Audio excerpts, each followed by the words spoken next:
Welcome to Low Country Live.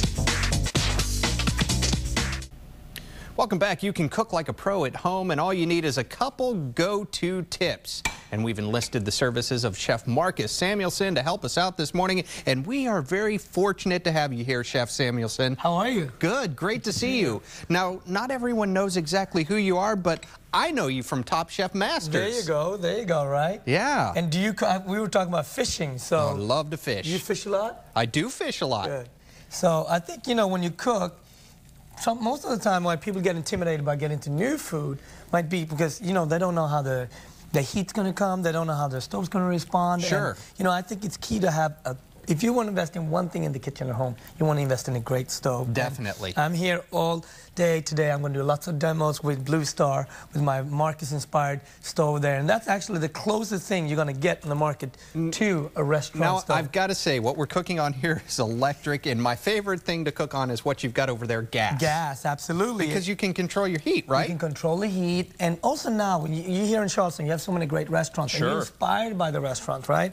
And then you want to bring that home. You want to do that dish at home. And the hardest thing is that the heat is not the same in a restaurant stove as it is in a home stove. So a stove like this, you have 22,000 BTU. That's the highest on the market. Okay. And all the way down to a low simmering point, so you can really make those nice sauces. Okay. You have an oven where you can really put in a whole turkey and you don't lose any heat. You know, it's the best by far in the market. So, you know, in terms of cooking, it really comes down to, if you're going to be successful in the home, cooking the dishes that you've eaten out, it really comes down to what cooktop do you have. And you're making one of the local favorites right now, crab cakes. I'm going to make some crab cakes for you, and I've salted up a little bit of corn, you know, end of the season of corn and tomatoes. So I got some corn and tomatoes over here. I made a mayo with a little bit more tomatoes in it. Ooh, look at that. And some scallions. And I'm just going to saute off my crab cake. You know, I'm trying to find this medium heat, right?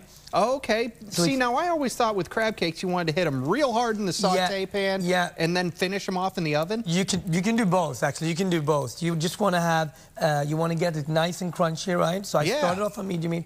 Now I'm adding on a little bit more heat to them.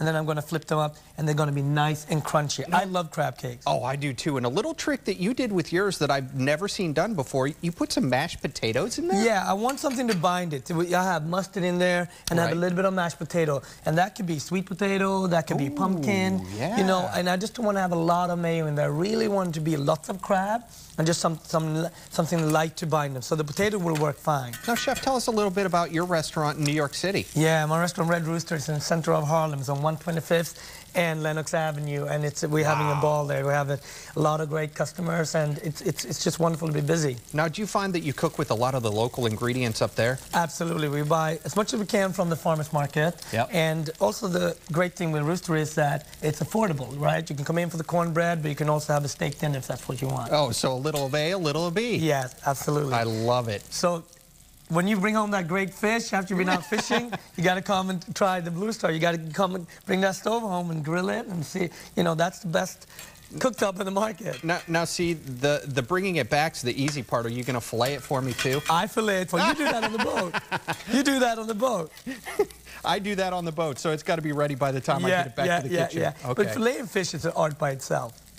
Oh, this. You know, oh, yeah. Filleting fish is like it can be really tricky. You need a good knife, and you need to be accustomed to it. You need to have done it before a couple of times. And right? take your time. Take your time, and don't cut the finger. It's very easy.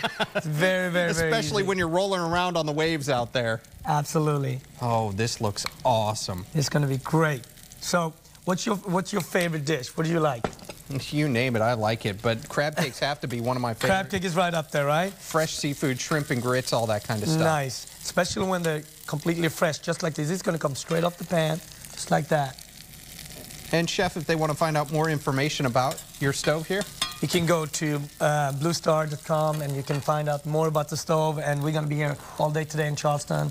And we're going to cooking several demonstrations and have lots of fun. Awesome. Well, welcome to town. Thanks for the tips. Thank you very much. All right. Well, from the kitchen to the stage, the Charleston Jazz Orchestra has a performance that will be music to your ears. Details on the way.